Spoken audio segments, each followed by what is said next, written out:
Hello guys! So eto na naman nga kami ni Kyle. Gagayahin namin itong trending. Ito nga pala yung nagte-trending na Cream cheese bell pepper Cheetos. Tingnan niyo naman yung bell pepper, inalis lang nila yung nasa loob. Tapos nilagyan na nga kagad nila ng cream cheese. Tapos tinusok-tusok nga nila doon yung Cheetos. Pagkagat pa nga lang dito ni Ma, grabe tumulo na nga lang bigla ilaway dito. Lagi kasi tong dumadaan sa FYP namin ni Mami. Kaya naman gusto ko nga talaga i-try to. Kasi sabi nga daw nila, ang sarap-sarap nga daw talaga. Makikita nyo naman sa mga reaksyon ng mukha nila. Tapos maraming cream cheese. Wow, grabe ang sarap. So, hindi na nga natin palalagpasin yan. Itatry nga natin yan. Tingnan nyo naman. Kaya naman, so tara, let's go.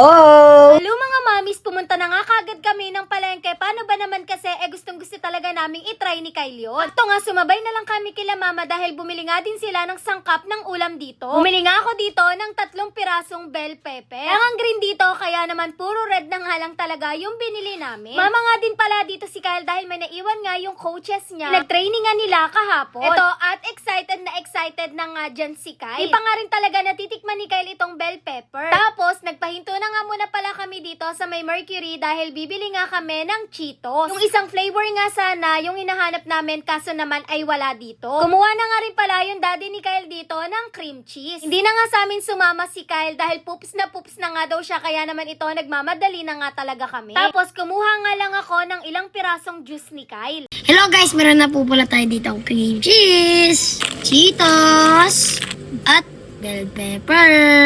Gagayain na namin yung nagtitrending na bell pepper na may cream cheese with Cheetos. So tara, let's go. Tinry na nga nila ng daddy niya yan. Nais na nga rin namin dito sa isang lamesang maliit. Ayaw pa nga talaga nung una ni Kyle kumain dito ng chips. Ano ba naman kasi hindi na rin kumakain ng chips yan at bawal din sa team nila. Tapos binuksan na nga pala ng daddy niya itong cream cheese. Itong brand na nga lang pala yung meron sa Mercury, kaya naman ito na nga lang yung binili namin. Linis na nga rin pala namin itong bell pepper at inalis na namin yung buto niyan. Tapos pinunasan nga namin ng dry wipes. Ito, at inumpisahan na nga ni Kyle maglagay dito ng cream cheese. Di pa nga nakakatikim si Kyle ng bell pepper at ayaw nga din niyang tikman. Pero nung naamoy niya yung cream cheese dito, bigla na nga lang napasarap yang si Kyle. Inulungan na nga siya dito ng daddy niya. Pagkatapos nga ng daddy niya lagyan ng cream cheese to, ilagay na nga ni Kyle dito yung Cheetos. 3 pieces nga lang talaga yung nilagay dito ni Kyle, pero yung daddy niya dinagdagan. Mas masarap daw kasi kapag madami. Tapos, naglagay pa nga dito ng cream cheese si Kyle sa may ibabaw.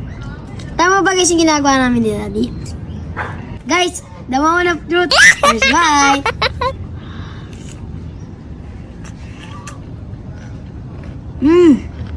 Ano lasa? Wow. Sarap? Ilong. Parang wala lang. Nalalasahan mo yung mas better yung cream cheese. Nakakawala ng lasa. No? Nagustuhan? Yan na kayo pabawa mo sa kanya sa school. Pwede.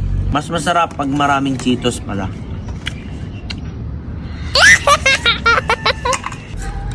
Guys, tama nga siya sa parang ito.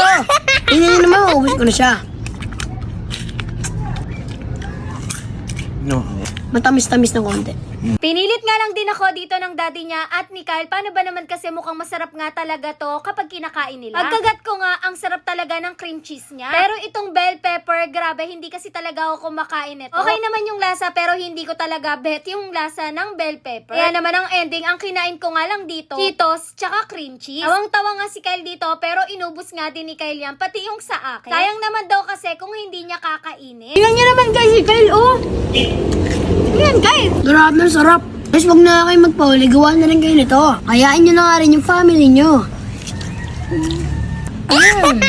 Dali. So guys, tingnan nyo naman. Ubus ko na. Yun lang. Thanks for watching. Bye-bye.